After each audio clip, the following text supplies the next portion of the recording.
Queridos irmãos, que a paz de Jesus nos envolva a todos. Nesta oportunidade, estudaremos a Lei de Sociedade, que consta do capítulo 7, da parte 3ª do Livro dos Espíritos.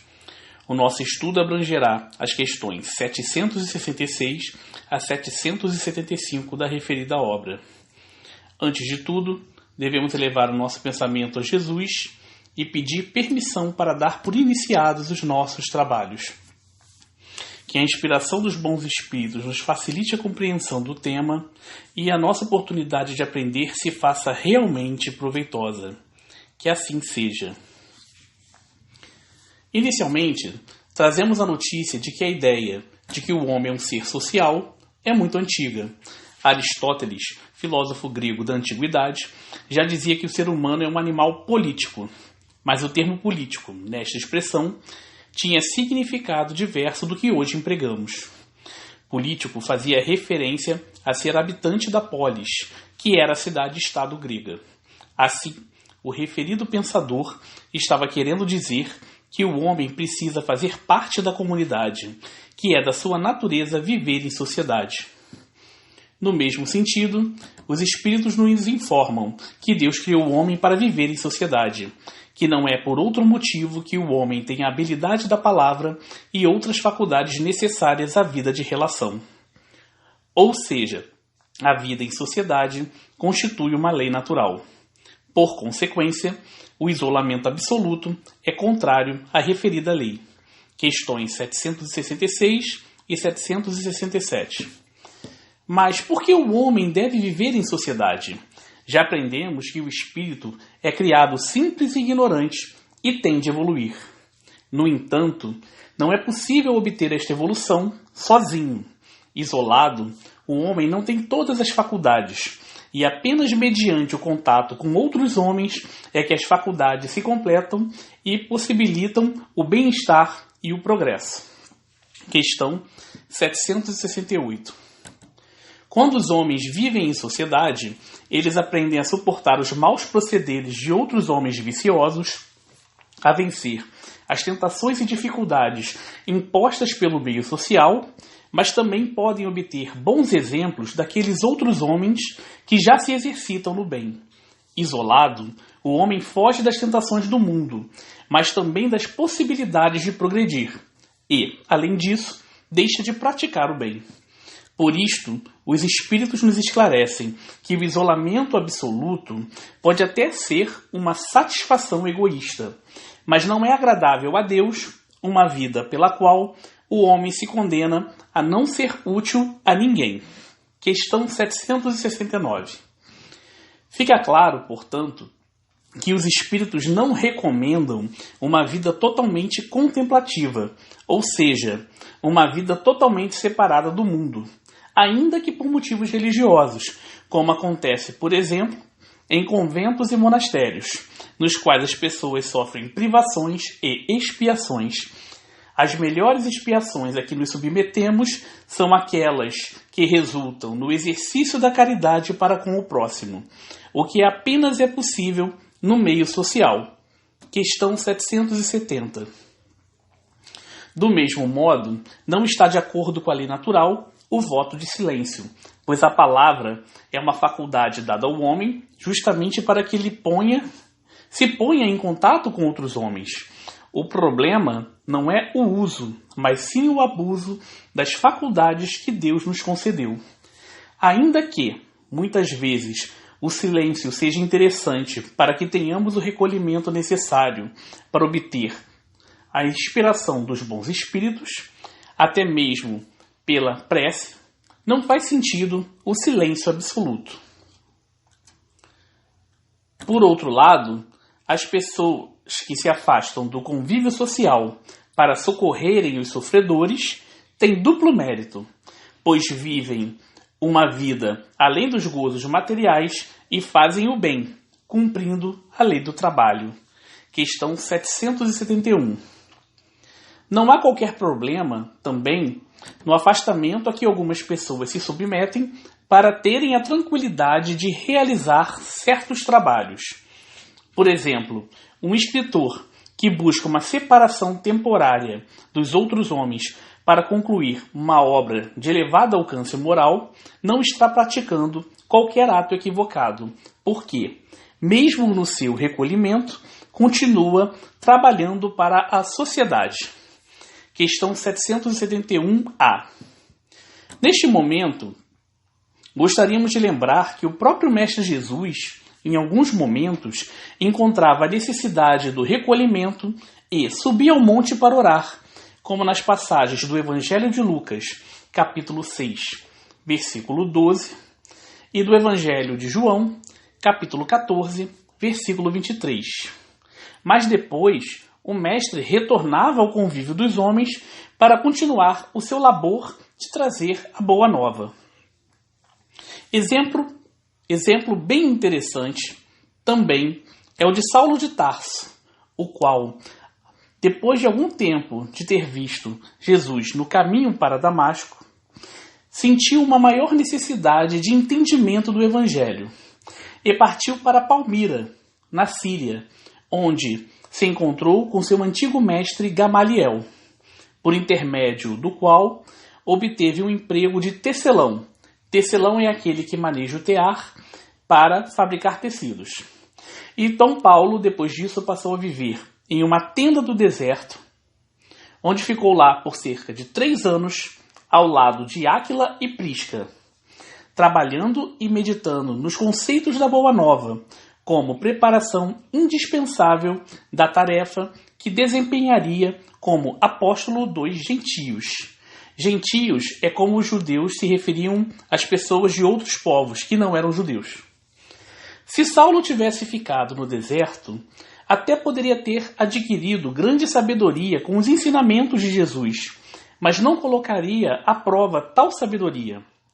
Por outro lado, sabemos que Saulo se converteu em Paulo de Tarso, que levou a palavra do Cristo a quase todos os povos do mundo, conhecido até então, e, por conta do seu trabalho com Jesus, sofreu açoites, bastonadas, prisões, apedrejamento e até mesmo a perda da própria vida, a tal ponto que o apóstolo declarou na Epístola aos Gálatas, capítulo 2, versículo 20: Já estou crucificado com Cristo, e vivo, não mais eu, mas Cristo vive em mim. Se Saulo não tivesse retornado ao convívio social, certamente não sofreria tudo o que sofreu, mas também não teria o mérito do trabalho com Cristo Jesus, que o elevou às culminâncias do apostolado no bem. Prosseguindo nos nossos estudos, observamos que o codificador estava interessado na questão 773 em obter informações sobre os laços de família. Ele primeiramente indagou sobre o motivo de, entre os animais, os pais e os filhos deixarem de se reconhecer quando estes últimos, os filhos, não precisam mais de cuidados. A resposta é no sentido de que os animais têm apenas vida material e não vida moral. Assim, a mãe exerce seu cuidado pelo instinto de conservação até que os filhotes possam cuidar de si mesmos. Chegado a tal momento, a tarefa da mãe animal está concluída, razão pela qual ela abandona tais filhotes para se preocupar com outros recém-vindos. Recordemos que os animais têm um princípio inteligente que lhes dá uma inteligência instintiva ligada às necessidades de sobrevivência, mas a distância entre tal princípio e o espírito dos homens é tão grande quanto a que separa os homens de Deus. Questões 597, 597A e 604A do Livro dos Espíritos. Considerando a pergunta anterior, Kardec quis saber, na questão 774, o que os espíritos pensavam da opinião de alguns homens que, observando o fato de que os animais, depois de algum tempo, abandonavam suas crias, concluíam que a família humana é resultado de um costume social e não efeito de uma lei da natureza. A resposta foi a seguinte: Diverso dos animais é o destino do homem. Por que, então, quererem identificá-lo com estes? Há, no homem, alguma coisa a mais, além das necessidades físicas. Há a necessidade de progredir. Os laços sociais são necessários ao progresso, e os de família, mais apertados, tornam os primeiros. Eis porque os segundos constituem uma lei da natureza. Quis Deus que, por essa forma, os homens aprendessem a amar-se como irmãos. Ou seja, é na família que o homem aprende, inicialmente, a realizar o amor, o qual depois é ampliado para incluir outras pessoas que não pertencem ao grupo familiar. Assim, futuramente, os homens chegarão ao exercício da verdadeira fraternidade. Por tal motivo, os espíritos esclareceram que o relaxamento dos laços de família teria como resultado o crescimento do egoísmo. Questão 775.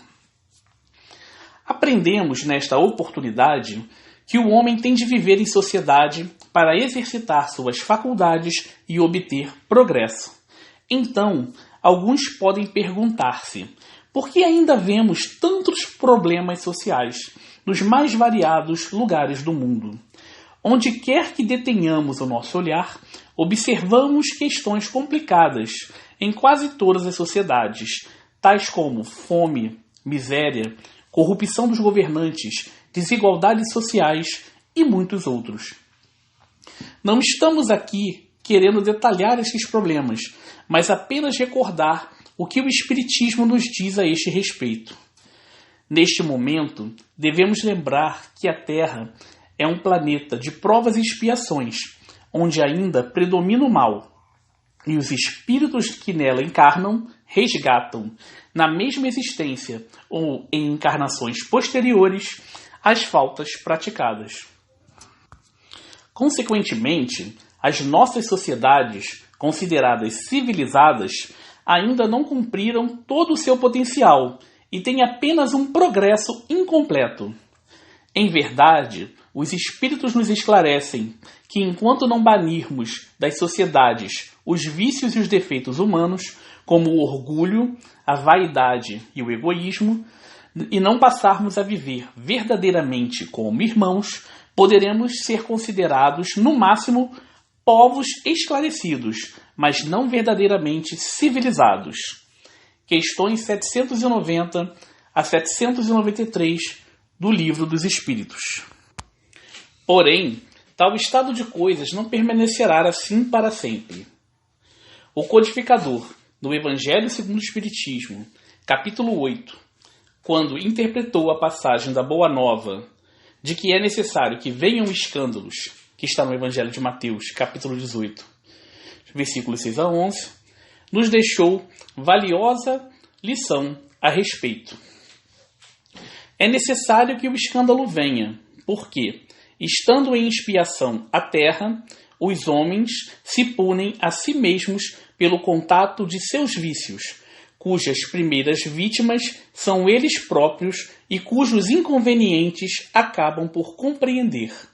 Quando estiverem cansados de sofrer devido ao mal, procurarão remédio no bem. A reação desses vícios serve, pois, ao mesmo tempo, de castigo para uns e provas para outros. É assim que do mal tira Deus o bem e que os próprios homens utilizam as coisas más ou as escórias, coisas desprezíveis. Sendo assim, dirão, o mal é necessário e durará sempre, porquanto, se desaparecesse, Deus se veria privado de um poderoso meio de corrigir os culpados. Logo, é inútil cuidar de melhorar os homens. Deixando, porém, de haver culpados, também desnecessários se tornariam quaisquer castigos. Suponhamos que a humanidade se transforme e passe a ser constituída de homens de bem.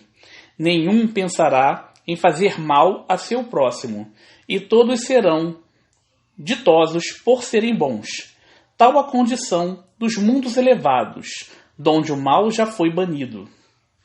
Tal virá a ser a da terra, quando houver progredido bastante.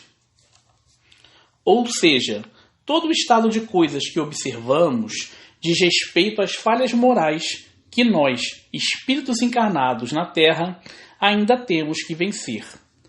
Quando na Terra encarnarem espíritos melhores, mais propensos ao bem, já não existirá esta situação. Porém, é importante destacar que boa parte desses espíritos melhores seremos nós mesmos transformados quando aceitarmos a necessidade de mudança e realizarmos a nossa reforma íntima, começando a trabalhar a edificação do reino de Deus dentro de nós, segundo os ensinamentos do Mestre Jesus.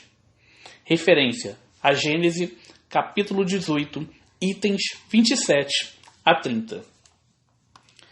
Temos a notícia de que a Terra está passando por um processo de transição, por meio do qual ela se elevará da categoria de provas e expiações para a de regeneração.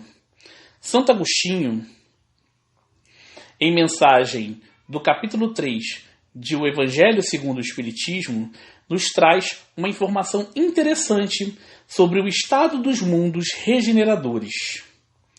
Em todas as frontes, vê-se escrita a palavra amor. Perfeita equidade preside as relações sociais. Todos reconhecem Deus e tentam caminhar para Ele, cumprindo-lhe as leis. Ou seja, da informação de que perfeita equidade presidirá as relações sociais, podemos deduzir que, quando a situação da Terra se firmar como mundo de regeneração, já não teremos as desigualdades e os privilégios que observamos no mundo atual, e certamente já não haverá as graves expiações decorrentes das privações e misérias, até mesmo porque os homens terão aprendido a amar-se e a realizar a ajuda mútua, ainda que se saiba que haverá provas, pois os encarnados na Terra ainda não serão espíritos perfeitos. Quando a Terra for um mundo de regeneração, os problemas sociais que vivenciamos pouco a pouco deixarão de existir. Podemos imaginar, portanto, o nascimento da verdadeira justiça e da paz social, ainda que este não seja o estágio mais avançado entre os mundos, mas uma etapa intermediária entre os mundos de prova e expiação e os mundos felizes. Deste modo, toda mudança do nosso mundo passará pela transformação de nós, espíritos nele encarnados, que devemos modificar os nossos sentimentos, edificando o amor em nossos corações. Quando todos se amarem, haverá a verdadeira fraternidade, com a consequente transformação das instituições sociais e a solução dos mais difíceis problemas que vemos hoje. Tudo deve passar, portanto, pela nossa mudança moral. Com estas últimas reflexões, pedimos permissão a Jesus e à espiritualidade para dar por encerrados os nossos trabalhos. Rogamos que venham até nós fluidos salutares que ajudem na cura dos nossos males físicos, psíquicos e morais. Que assim seja.